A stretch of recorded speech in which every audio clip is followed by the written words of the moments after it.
Capítulo 4. A sacudidura. O profeta inspirado fala de uma sacudidura do povo de Deus nas seguintes palavras simbólicas: sacudirei a casa de Israel entre todas as nações. Casa de Israel prefigura a igreja. Assim como se sacode grão no crivo, sem que caia na terra um só grão. Amós 9:9. E numa hora crítica, o Senhor Jesus disse a Pedro: Simão, Simão, eis que Satanás vos pediu para vos ir andar como trigo, mas eu roguei por ti, para que a tua fé não desfaleça. Todo filho de Deus individualmente e a igreja no conjunto passarão por uma prova especial que sacudirá sua fé. Prova essa que se denomina sacudidura. Isso aconteceu em épocas passadas e há de repetir-se nesta hora do fim de um modo muito específico, porque o inimigo sabe que lhe resta pouco tempo e porque quer fazer que se apostatem tantos quantos sejam possíveis. Sacudidura é um vocábulo figurativo que designa uma experiência especial de seleção e apostasia no povo de Deus. O grão é sacudido para que os quebrados ou qualquer outro corpo estranho caiam por entre os furos da peneira e a palha seja assoprada para fora. De igual maneira ocorrerá, na fase final da história da Igreja, uma sacudidura que determinará esse tempo para a Igreja. As causas fundamentais da queda de muitos serão: primeiro, o descuido e a indiferença religiosa; segundo, a perseguição pela imposição das leis dominicais; terceiro, a falta de aceitação da mensagem de Cristo à Igreja de Laodiceia, mensagem essa de arrependimento e reforma; quarto, o conhecimento superficial voluntário da verdade divina, daí serem desviados pelas falsas doutrinas. O resultado da sacudidura agora em processo e que continuará de maneira crescente será a apostasia de certo número de membros da Igreja, que terão uma experiência superficial, alguns deles em posição elevada. Parte desses apóstolos se converterá nos piores inimigos da verdade e do povo de Deus. Porém, ninguém que leve uma vida de plena consagração e de verdadeira comunhão com Deus precisará ser afetado por este processo. Descrição do processo. Deus está agora peneirando o seu povo, provando os seus propósitos e motivos. Muitos não serão mais do que palha, nenhum trigo, nenhum valor neles. Satanás desceu com grande poder para atuar com todo o engano da injustiça para os que perecem, e tudo que pode ser abalado, sê-lo-á, e as coisas que não podem ser abaladas permanecerão. Deus está peneirando seu povo, terá uma igreja pura e santa. Não podemos ler o coração do homem, mas o Senhor providenciou meios para manter sua igreja pura. Um anjo que voava pelo meio do céu pôs nas mãos o estandarte de Manuel, enquanto um forte general comandava em alta voz: Informe, tomai posição vós que sois leais aos mandamentos de Deus e ao testemunho de Cristo.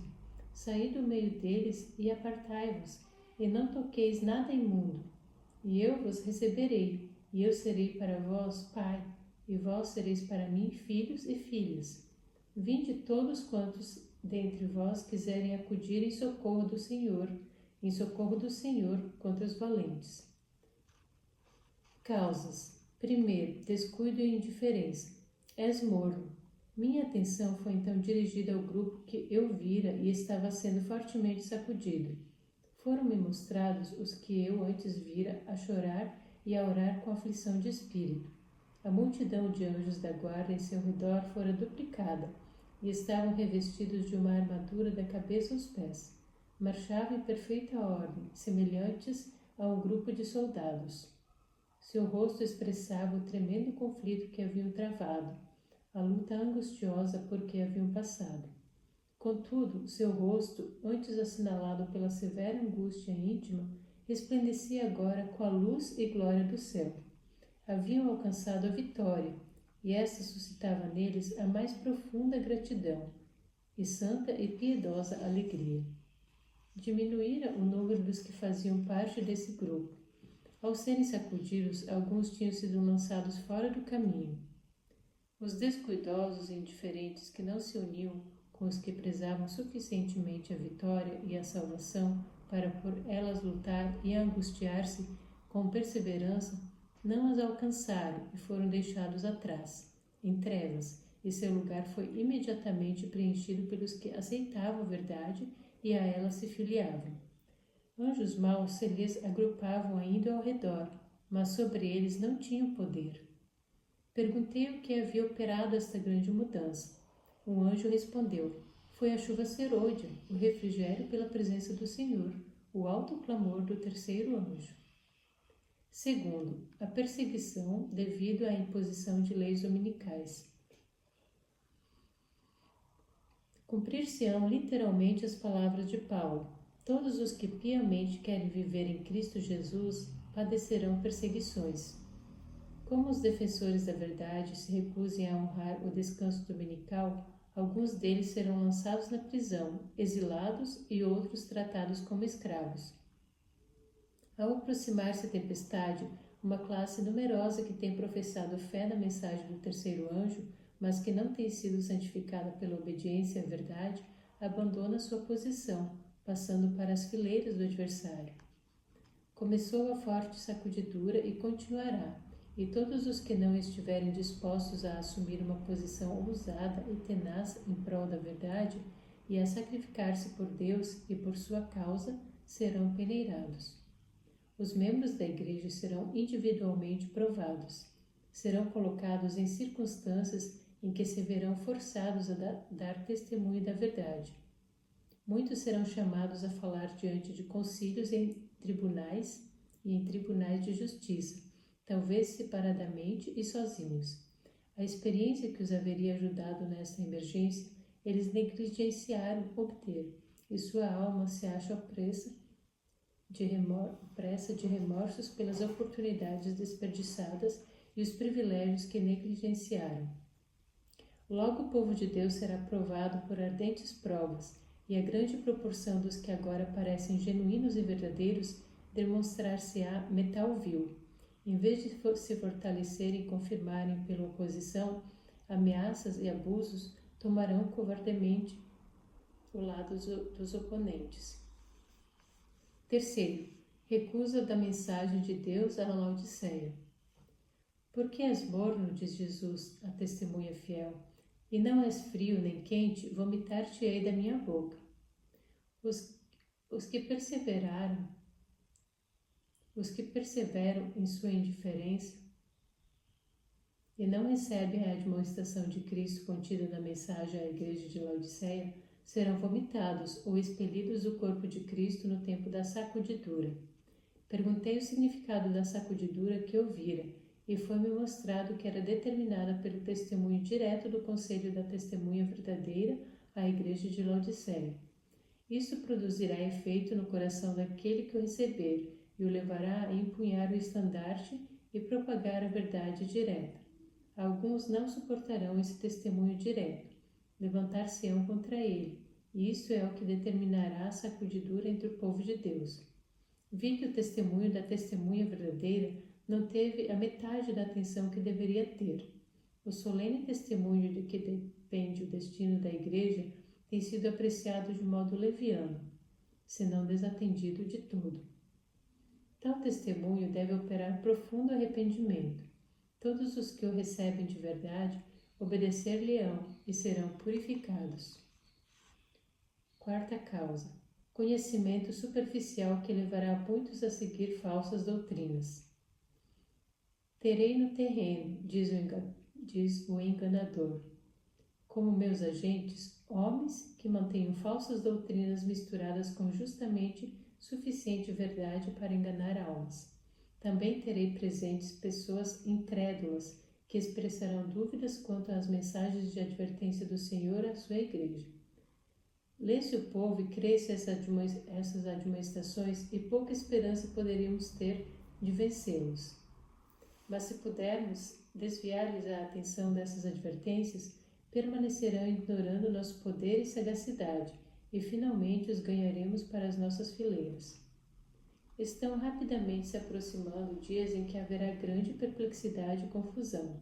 Satanás, trajado com vestes angelicais, enganará, se possível, os próprios escolhidos. Haverá muitos deuses e senhores. Soprará todo o vento de doutrina.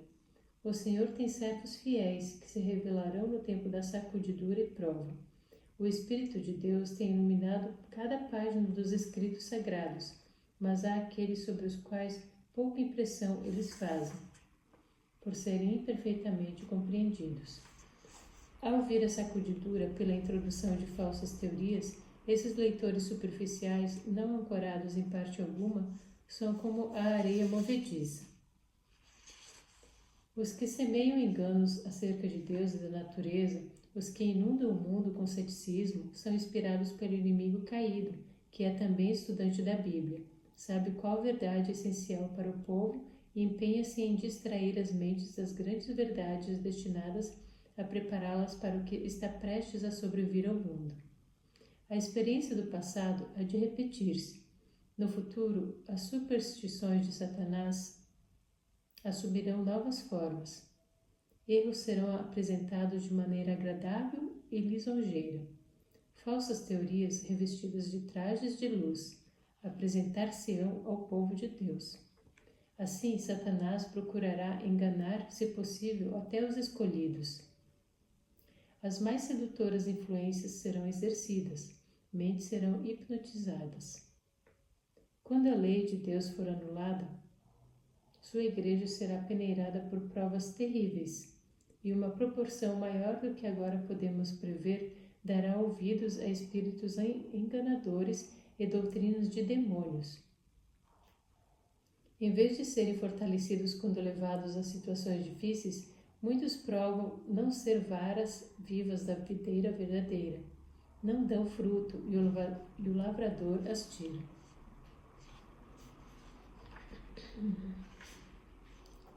O tempo. Vi que estamos agora no tempo da sacudidura.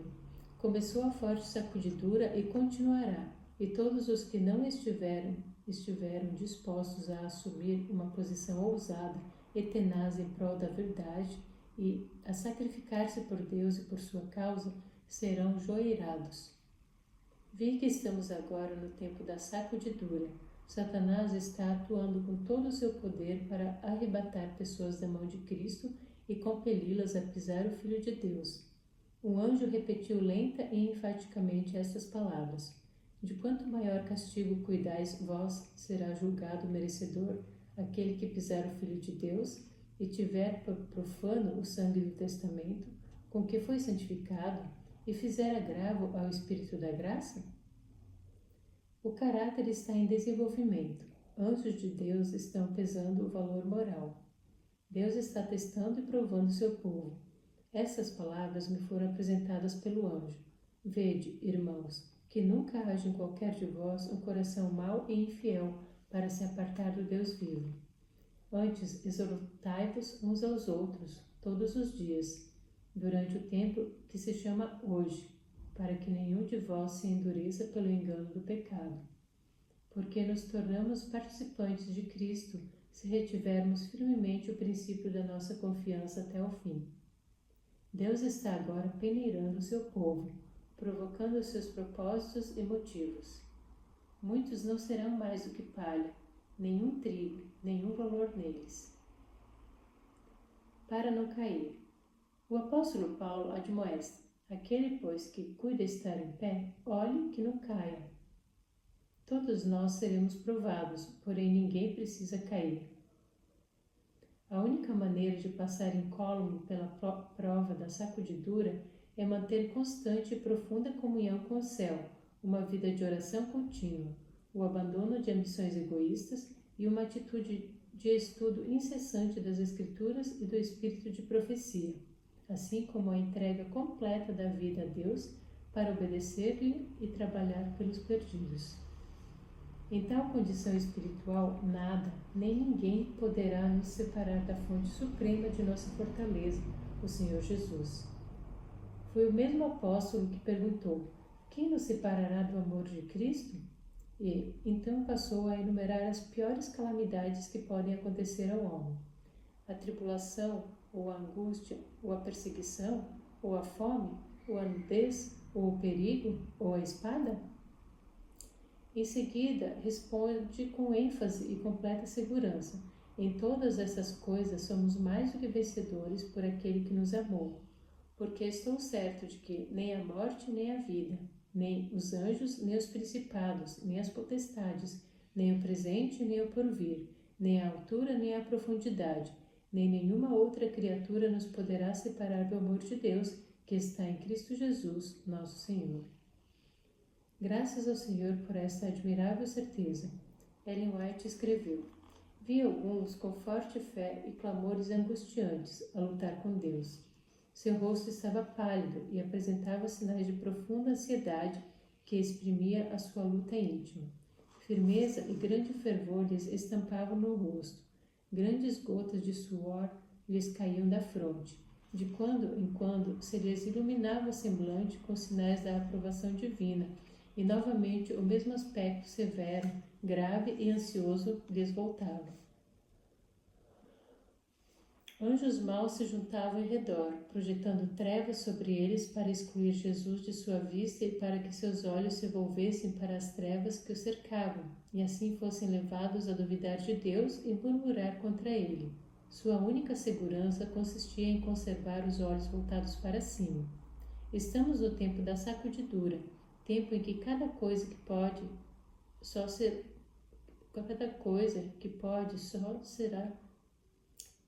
tempo em que cada coisa que pode só ser sacudida, sacudir-se-á. O Senhor não desculpará os que conhecem a verdade, se não obedecem aos mandamentos por palavra e ação. Se não fazemos nenhum esforço para ganhar almas para Cristo, seremos responsáveis pela obra que poderíamos ter feito, mas que não fizemos por causa de nossa indolência espiritual. Os que pertencem ao reino do Senhor precisam trabalhar com zelo pela salvação de almas. Precisam fazer sua parte em ligar a lei e selá-la entre os discípulos. A respeito dos vencedores, é-nos dito: marchavam em perfeita ordem, semelhantes a um grupo de soldados. Seu rosto expressava o tremendo conflito que haviam travado, a luta angustiosa por que haviam passado. Contudo, seu rosto, antes assinalado pela severa angústia íntima, resplandecia agora com a luz e glória do céu. Haviam alcançado a vitória e esta suscitava neles a mais profunda gratidão e santa e piedosa alegria. No grande peneiramento prestes a acontecer, seremos melhor capacitados a medir a força de Israel. Os sinais revelam que o tempo está próximo, quando o Senhor mostrará que a ferramenta está em sua mão e que ele limpará completamente a eira. Estão rapidamente se aproximando dias quando haverá grande perplexidade e confusão. Satanás, trajado com vestes angelicais, enganará, se possível, os próprios escolhidos. Haverá muitos deuses e senhores, soprará todo o vento de doutrina. Aqueles que têm rendido altas homenagens à falsamente chamada ciência não serão os líderes de então. Os que confiaram no intelecto, no gênio ou talento, não permanecerão à frente das fileiras e colunas. Eles não progrediram de acordo com a luz. Os que se têm mostrado infiéis não serão então incumbidos do rebanho. Na última e mais solene obra, poucos grandes homens se empenharão. Os presumidos e independentes de Deus, ele não os pode usar. O Senhor tem servos fiéis, que se hão de revelar no tempo da sacudidura e prova. Há elementos preciosos, hoje ocultos, que não prostraram o joelho a Baal. Não tiveram até agora a luz que tem estado a brilhar sobre eles em chama concentrada, mas pode, sob um rude e não convidativo exterior, revelar-se o puro brilho de um genuíno caráter cristão. Durante o dia, olhamos para o céu, mas não vemos estrelas. Ali se acham, fixas no firmamento, mas os olhos não as distinguem. À noite lhes contemplamos o genuíno brilho. Não vai longe o tempo em que a prova envolverá a todos. A marca da besta nos será recomendada com insistência. Os que, passo a passo, cederam às exigências do mundo e se sujeitaram a costumes mundanos, não acharão difícil submeter-se aos poderes dominantes, de preferência a expor-se a escárnio, insultos, ameaças de prisão e morte. O conflito é entre os mandamentos de Deus e os mandamentos de homens. Nesse tempo, o ouro será separado da escória na igreja. A verdadeira piedade distinguir-se-á, então, claramente daquela que é só aparência. Muitas estrelas cujo brilho temos admirado, então se apagarão, transformando-se em trevas. A palha, como nuvem, será levada pelo vento, mesmo de lugares onde só vemos ricos campos de trigo. Todos os que se apoderam dos ornamentos do santuário, mas não se acham vestidos com a justiça de Cristo, aparecerão na vergonha da sua nudez. Os que tiveram grande luz e preciosos privilégios, mas não os aproveitaram, irão sob um pretexto ou outro retirar-se de nosso meio. Não tendo recebido o amor da verdade, eles serão induzidos aos enganos do inimigo, darão ouvidos a espíritos enganadores e a doutrinas de demônios e se afastarão da fé. Por outro lado, quando a tempestade da perseguição realmente irromper sobre nós, as ovelhas genuínas ouvirão a voz do verdadeiro pastor. Serão feitos esforços abnegados para salvar os perdidos, e muitos que se desviaram do aprisco retornarão para seguir o grande pastor. O povo de Deus se unirá e apresentará ao inimigo uma frente unida. Diante do perigo comum, cessará a luta pela supremacia. Não haverá disputa sobre quem será considerado maior. Nenhum dos crentes genuínos dirá: eu sou de Paulo, e eu de Apolo, e eu de Cefas. O testemunho de cada um e de todos será: e me apego a Cristo, regozijo-me nele como meu Salvador pessoal.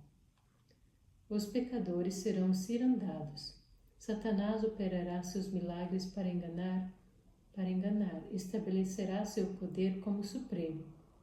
A igreja talvez pareça como prestes a cair, mas não cairá. Ela permanece enquanto os pecadores de Sião serão lançados fora do peneiramento, a palha separada do trigo precioso. É esse um transe terrível, não obstante importa que tenha lugar. Ninguém, a não ser os que venceram pelo sangue do Cordeiro e a palavra de seu testemunho, será encontrado com os leais e fiéis, sem mácula nem ruga de pecado, sem engano em sua boca. Precisamos despojar-nos de nossa própria justiça e revestir-nos da justiça de Cristo.